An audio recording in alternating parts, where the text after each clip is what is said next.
Therefore, discriminate, separate, seclude, violate, right? And many more things. Yeah?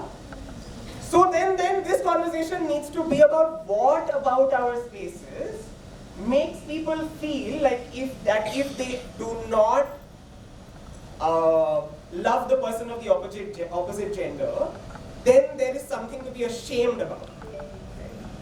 What is that? Now let's go to what I wanted to show. Then this conversation does not have to be about queer people.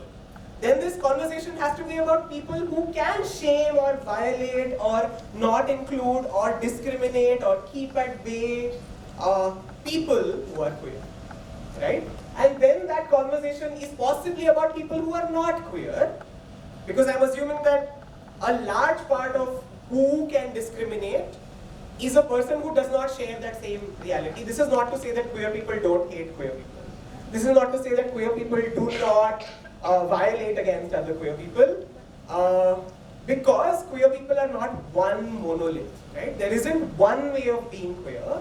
The queer community is not a community, it is communities, right? And we will get to that later.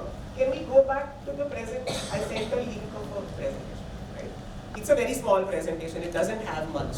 But like I said, कि ये जो चर्चा है, ये queer लोगों के बारे में actually नहीं है, ये उनके बारे में नहीं होनी चाहिए, क्योंकि queer होने में inherently कुछ, as a psychologist I can say कि queer लोगों को ये color red दिखाई देता है और yellow color green दिखाई देता है, ऐसा नहीं होता है.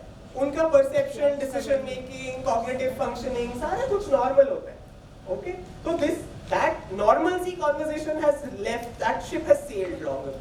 And I don't need to tell you why queer people are normal. So this is not about queer people, this is about people who are not queer. This is about what I call the expectation of compulsory heterosexuality. Right? We assume that all people, all spaces, each person will almost automatically be heterosexual. And this heterosexuality comes from the heteronorm. Alright? So today's conversation actually should